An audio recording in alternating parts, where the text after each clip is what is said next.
lawatan ke dua buah kilang. Satu adalah kilang Belacan di Jalan Belacan, Matang, Gerdu, Bagan Serai. Ya. Di mana di sini belacan diproseslah untuk dijual.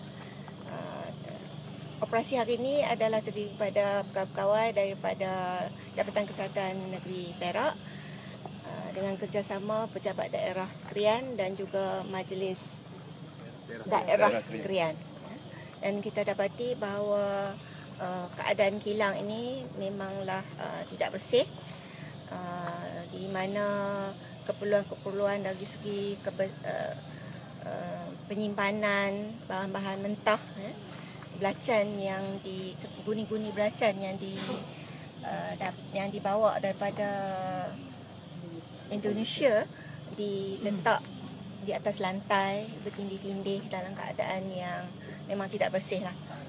Dari segi pemprosesan pun pengendali makanan dia pengendali yang membuat belacan itu tidak mengikuti latihan seperti yang sepatutnya dan tidak mendapat suntikan.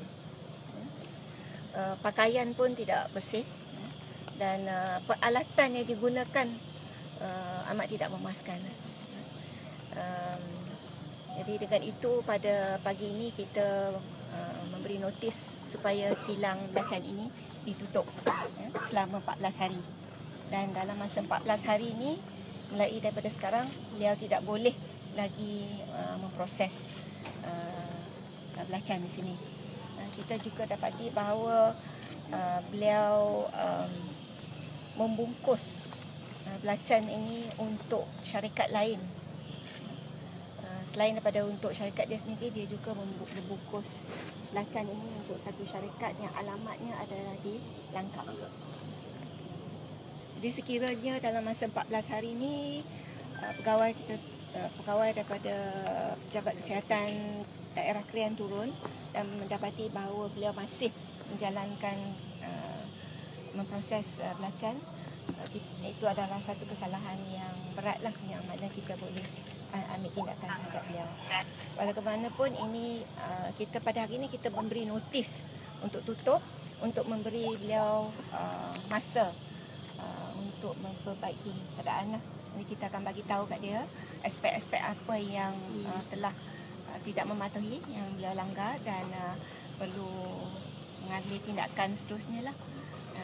Jadi selepas 14 hari apabila kita datang semula, kalau kita berpuas hati dengan semua arahan-arahan kita akan buka semula. Tetapi kalau kita masih tidak puas hati, kita akan keluarkan kompang. Untuk kilang yang satu lagi itu adalah kilang yang memproses bawang goreng, kacang goreng dan kerisik. Dan juga pada hari ini kita tengok dia juga memproses belacan yang terletak di ladang Songli di Bagan Serai. Di situ juga banyak pelanggaran telah dilakukan, di mana tempat pemprosesan sangatlah kotor, alat-alat yang digunakan sangatlah kotor dan juga air yang digunakan bukan daripada air terus daripada Jabatan Bekalan Air. Jadi di situ juga notis dikeluarkan untuk